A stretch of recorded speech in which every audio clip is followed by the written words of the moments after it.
You are Locked On Wolverines, your daily podcast on the Michigan Wolverines, part of the Locked On Podcast Network.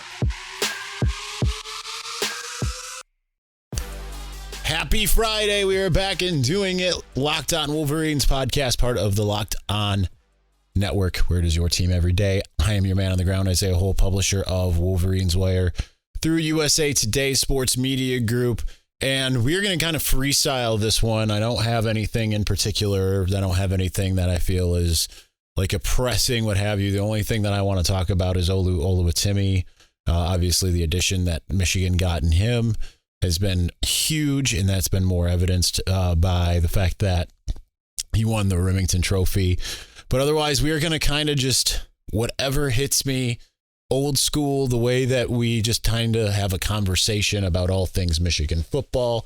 That is the goal. That is the plan. I do want to do a one quick kind of mentioning of how I think this will go in this current space. So the upload rates on the video, I've learned, are extremely slow. Old place, it took about 2 hours, 1 to 2 hours, depending on the video to upload.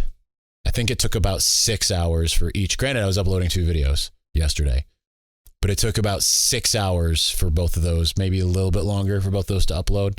So if you are a watcher, know that you can, if you're craving the content, and obviously I'm kind of all over the board when it comes to when I post, because it's always kind of when I can do it. You know, schedule's always changing. With press conferences and different things. But know that, if you think there's one up, you can always go and check the Apple Podcasts, Google Play, wherever you get your podcasts, and listen before you watch. Just so you know, that is an option available, because it's going to take a little bit longer than it did before between the video upload, or the audio upload and the video upload. All right, let's talk about Olu Oluwatimi. I mean, what an addition. I still think it's kind of crazy, right? Because Olu was a second-team All-Big Ten player, right? And this is the thing that I was saying, like, in the preseason. If you are it's not even an OG. If you've been following along for the last couple months, you knew that my opinion was that Olu, before he ever played a down for Michigan, was going to end up being the Rimington Trophy winner. And that's precisely what ended up happening. Yesterday evening, I was out at dinner and got the news that Olu had won the Rimington Trophy.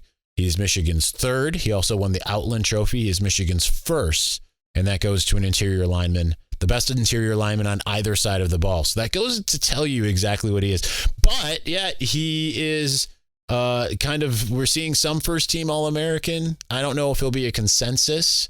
He won't be unanimous, but he's kind of getting, he's behind some of the other Rimington Trophy finalists, Schmitz from Minnesota, and I can't remember who the other center that's getting a lot of love. Brett Nealon from USC.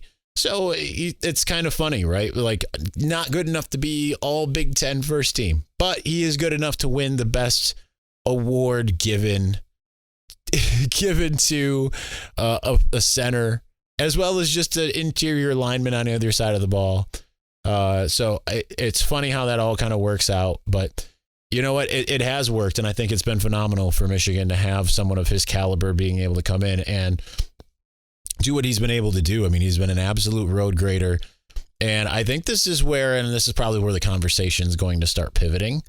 This is where Michigan and Jim Harbaugh, why things are kind of starting to play out the way that people had always hoped. It's because of those men up front on either side of the ball. Now, the defensive line under Jim Harbaugh has long been good throughout the entire duration. It was good even before he arrived in Ann Arbor, maybe not elite. I remember 2014 looking at defensive ends, some of those defensive ends, and it was like they would be not playing now, and those were starters probably. Things have changed in a big way as far as that's concerned, but even in like 2016, if they had a line like this in 2016, they would have won the national championship. They wouldn't have lost at Iowa. They wouldn't have lost to Ohio State. They would have been able to run the ball. I think that they're doing a really good job at the positions that matter now, because this is kind of what we talked about in the lead up to the Ohio State game.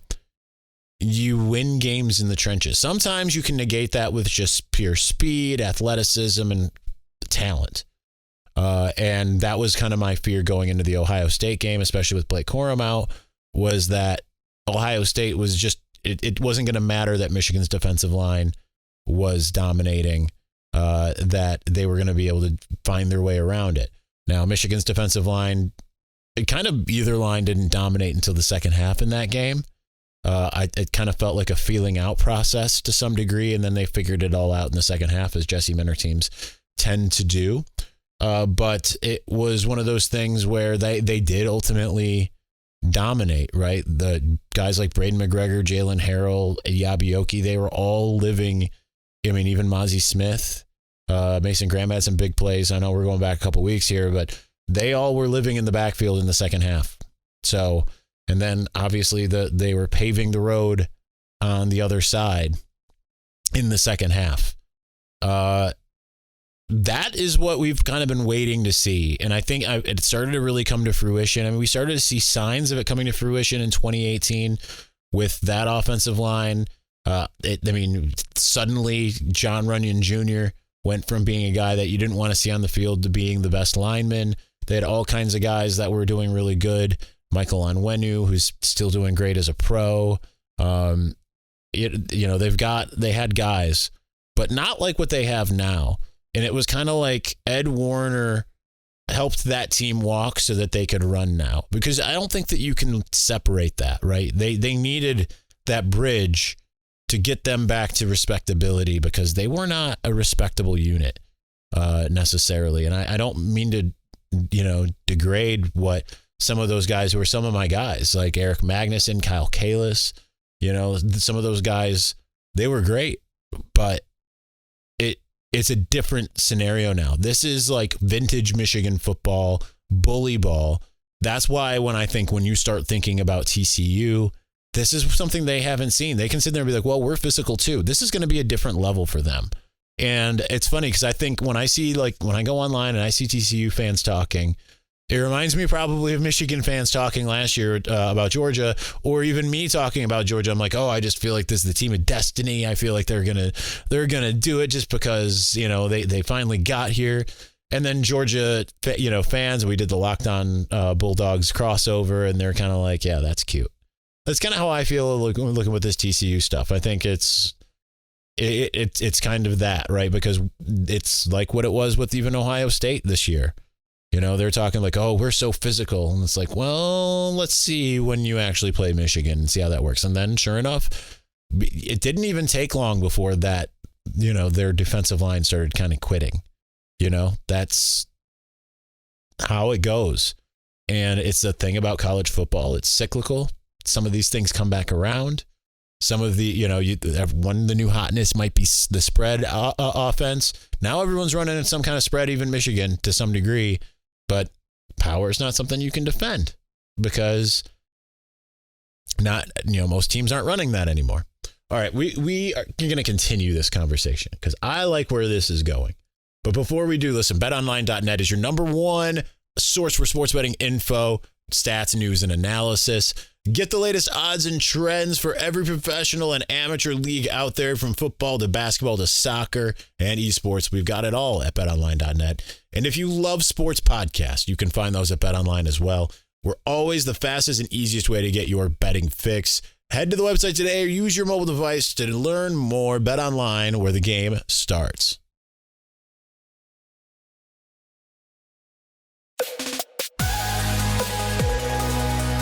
All right, so I like where this was going, this conversation, so I want to continue it.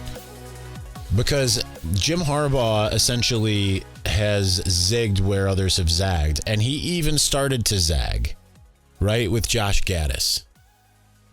And granted, like, they were still going to try to do some things up front, but, they were trying to have the linemen slim down, be a little bit more nimble. And now we're back to so there's still some nimbleness there, right? Like, Trevor Keegan is slimmed down. He looks more nimble, right? He isn't he isn't nearly as big as he was, but he's mean.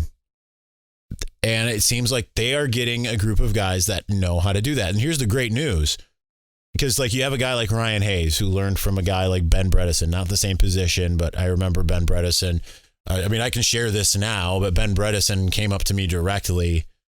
I think it was at for the Peach Bowl, and they were doing the arcade thing, the go-karts, the arcade, and he was like, I got to tell you something. This Ryan Hayes kid, once he puts on the weight, is going to be incredible. It's so good. Which prompted me to ask the question the next day when we had media availability and Ben Bredesen was there. I was like, hey, what do you think about Ryan Hayes? So I can share that now. He's not with the program, and this was at a team sanction, what have you, as it was, but he told me that. So if you remember back to this podcast in 2018, or you think back to some of the things on Wolverines Wire, then maybe some of that makes a little sense.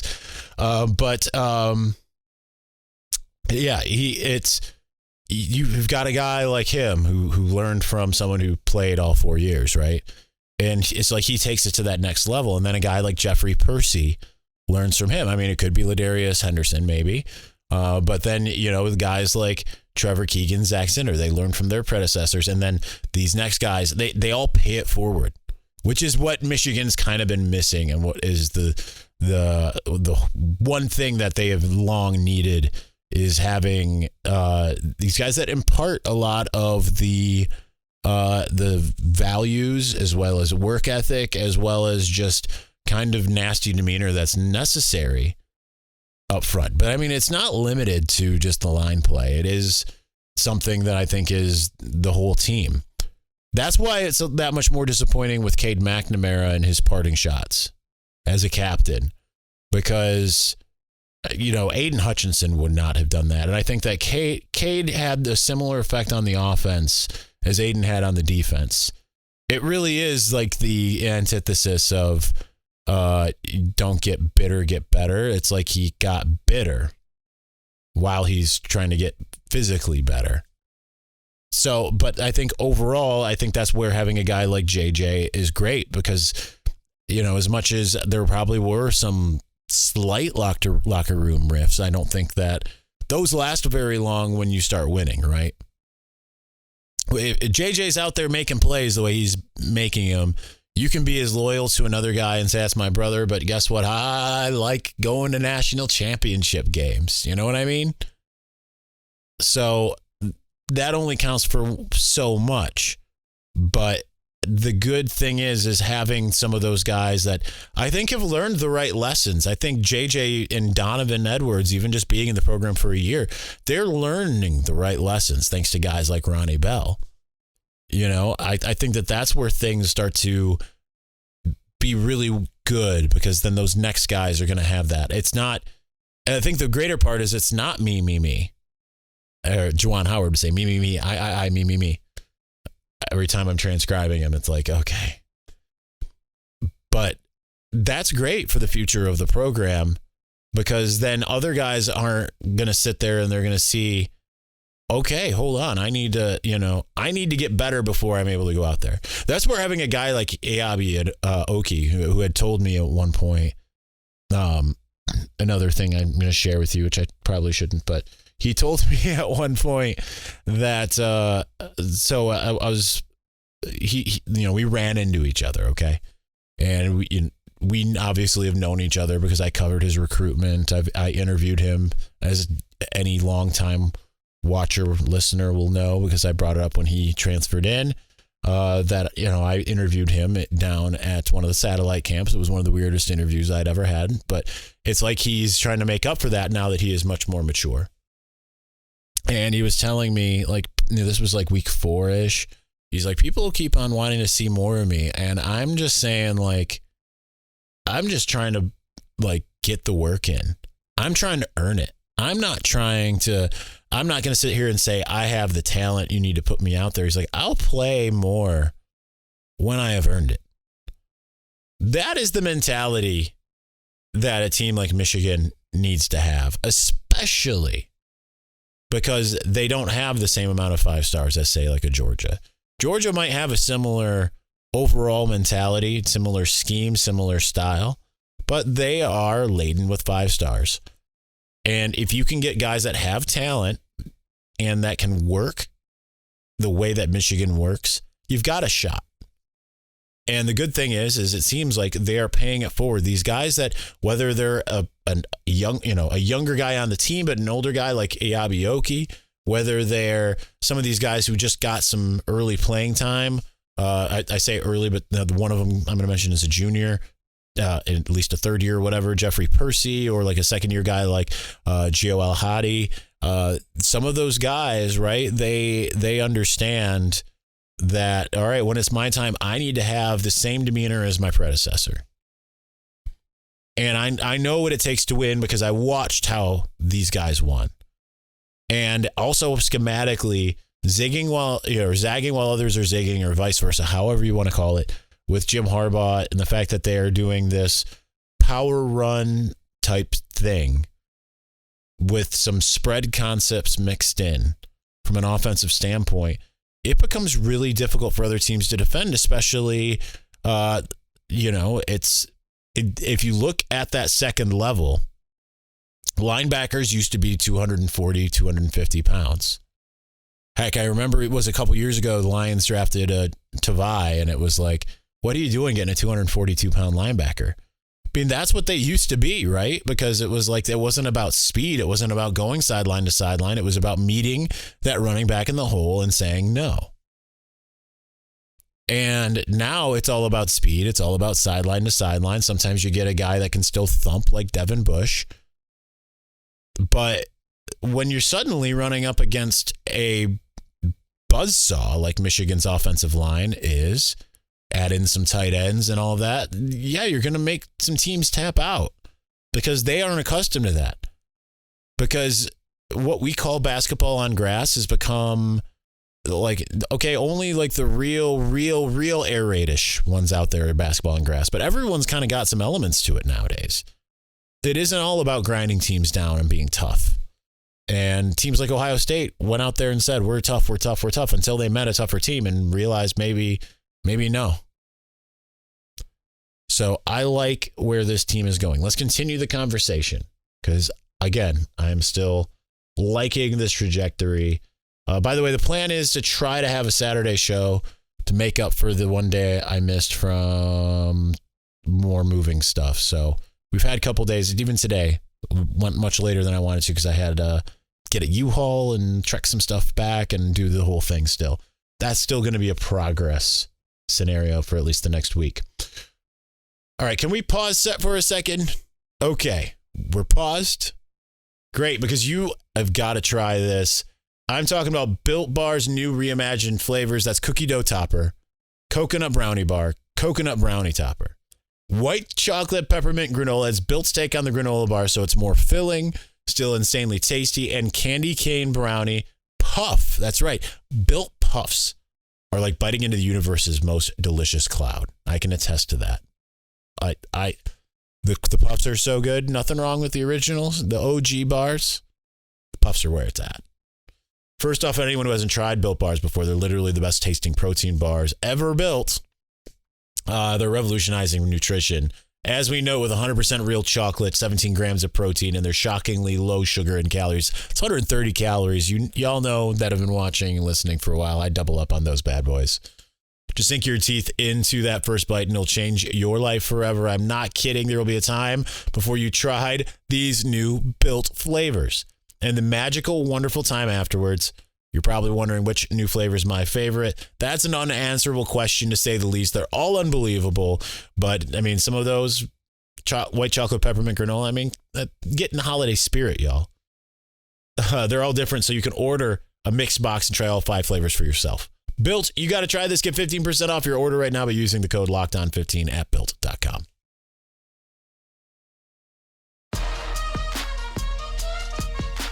I just want to come out of break by saying I love Built Bar. I do. That is not something that they're asking me to say. It's something that I'm just telling you because they're so good. They are so good. And I want everyone to know it. So yeah, here's the good news moving forward is no matter what happens this year, if Michigan, let's say, as long as Michigan gets the national championship game, I think you're still on the climb, right? You're still on the progression. Whether they win or they lose, and the entire landscape has changed dramatically. You are literally in Dabo land, right? I would get to have a very wonderful clapback at Ari Wasserman at The Athletic, who I got into it with early in the season when he said it was Penn State that was the closest to challenging Ohio State. You would be in rarefied air if you could win that national championship. Not a lot of teams have done that. If you don't, you're still right there, right? You just got to continue doing what you're doing. There's something to be said about the climb. And I feel like this is something that's been missing in sports nowadays. Everyone wants that instant gratification. And I think for me, when I started losing interest in the NBA, was initially with the Boston Celtics. When they, that was at least through like free agency, but they completely changed the face of their team in one offseason. And then it was certainly the Heat with LeBron and D Wade and Bosh. The Heat were like my kind of like quiet second favorite team behind the Pistons because I really liked I remember watching D Wade, young D Wade, watching Lamar Odom, and they had like Caron Butler and some others there, and I was like, this could be like a scary good team, down the road. And I know they got Shaq there for a minute, and I didn't like that as much either, but there's something to be said about the climb, about being far away and then getting close, but not quite. And again, I'm going to liken it to the Pistons, 2002, 2003, you get to the Eastern Conference Finals for the first time, and you play against the Nets, you lose, and it's like, okay, we're not there yet. The next year, yes, they added Rasheed Wallace mid-season, which kind of changed the game, right? A couple other guys like Mike James that just were great role players. And then they get there. There's something about that. I mean, heck, even the fact that the Tigers didn't win a World Series, I mean, in a way, it almost doesn't matter to me, which might sound defeatist, but to me, it was as exciting watching the team go from okay. I mean, they weren't super awful. They weren't good in 2005. And then 2006, suddenly they're in the World Series. And to me, not winning it is almost fine. It would have been better if they did win it, but it would have been the best, honestly, if it was like then the next year. But I mean, even then, like they had a long string of success going forward after that. So I miss that about sports because now you've got teams that aren't necessarily building towards it. It isn't that old, like Michael Jordan needs to figure out how to beat the Pistons to be able to win it all, right?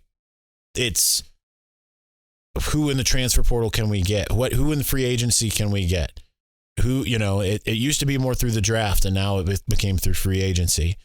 And now it's and like I said, now it's the transfer portal, which is fine. It's basically professionalized college sports as far as the way it operates. But if Michigan can find a way to win it this year, that's part of the climb. If they don't, but are competitive against Georgia, if they do make it to the championship game and Georgia is who they play, it's also part of the climb, right? As long as they eventually get there. But at least now you're learning. And you just don't want to get to a point where you're like the Tigers in 2012, right? Where it's like hearing the words pitchers and catchers report next week are like anathema because you're like, we have to do this whole thing all over again just to get to that final part. I do think there is some degree with Michigan fandom that is that because I think that's what makes it when, they're playing some awful non-conference games and everything. You're like, all right, let's just fast forward to the games that we care about and then we'll care. right? I've noticed that, at least in terms of fan readership and things of that nature. It's not, the excitement level isn't there as much as it is when it's just like it's anybody's shot. When there's expectations, things change. Michigan has got expectations now, but it's still in that fun part. It's still in the climb. And I like the way this team is built for it. The unfortunate thing is Georgia's built kind of the same way. But if you can go out there and out Georgia, then you know you've got something. Dabo was known for Clemsoning until he was known for being a perennial college football playoff contender, participator, winner, right? That's how it works. Remember, before the college football playoff, it wasn't even Clemson. It was Florida State. Florida State was in the first one. Then suddenly, here comes Clemson. Now Clemson is right there with Alabama. Heck, Alabama. They made it to the national championship. Everyone thought they were going to get rolled by Texas. Colt McCoy goes down. Everything changes. You can change a complete legacy that fast. We could be sitting here talking a year from now about how Michigan is far, far superior to anything Ohio State has had, just based off of the last 2 years. I mean, probably not, because Ohio State's in this playoff and Ohio State's been a regular competitor, but things can turn on a head like that, right? That's the beauty of college football. It's why I love it. Enjoy the climb.